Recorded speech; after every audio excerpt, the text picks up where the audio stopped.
Irony is a common device in fiction writing and in real life, and sometimes it's hard to separate the two. Here's someone who met a fate that was so ironic, you have to wonder if it ever happened at all. The subject of our story is a man who believes in luck. If you're lucky today, man. He's an avid player of the lottery. Think this will be the lucky one today? Like clockwork, he drops by the same convenience store every week to wager on the same lucky numbers he's been betting on for years.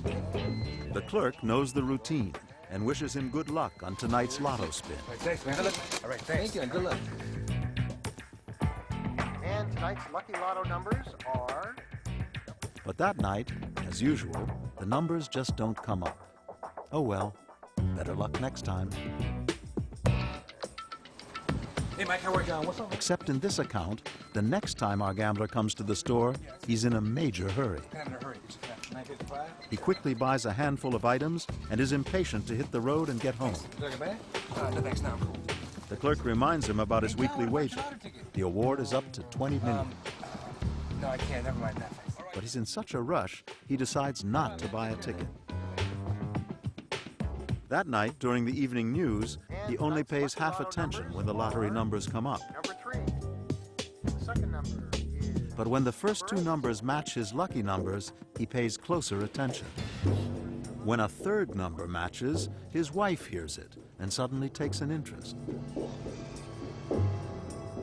Joining him in front of the television, they watch as more of their lucky numbers turn up.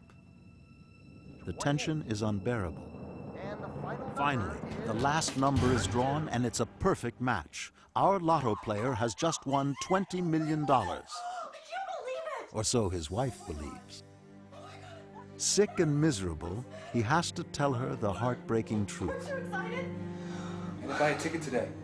He didn't buy a lottery ticket today. You didn't buy a ticket? They've won nothing. That's all you have to do. His wife is in shock and then goes into a rage. She rails against him for all the money he's wasted over the years betting on the lottery, only to miss out on their one lucky day. Oh, this is typical of you. She storms away, leaving our gambler in a pit of depression, grappling with the fact that he's blown the biggest opportunity of his life.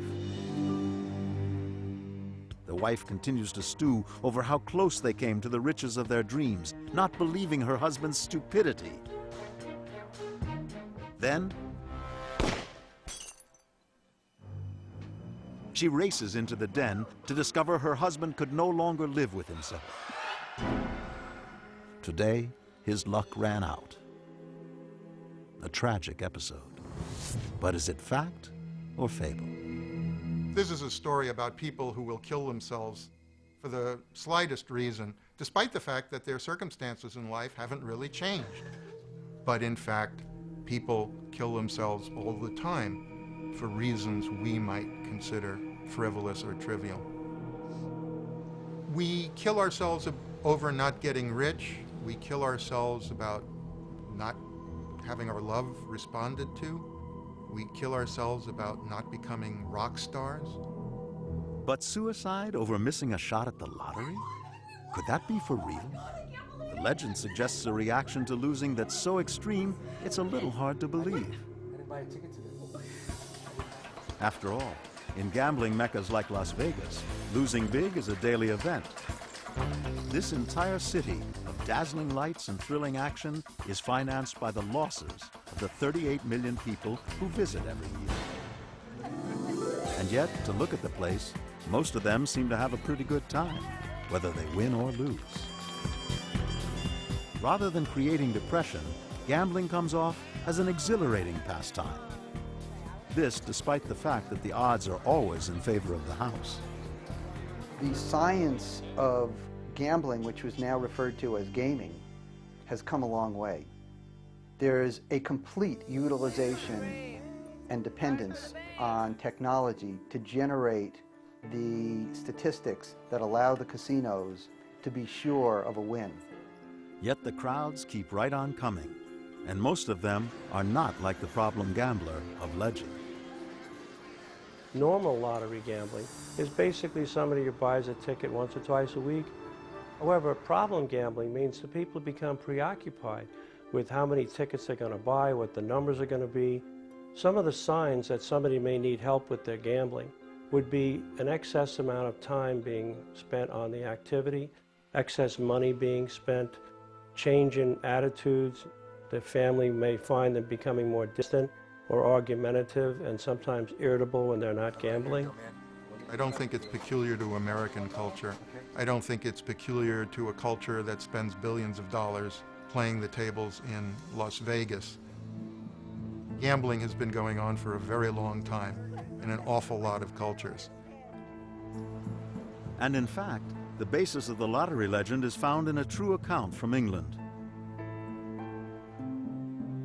In April of 1995, Timothy O'Brien shot himself, believing the ticket he bought for Britain's national lottery had expired just before he would have won £2 million. In reality, the numbers he drew would have won him only £47.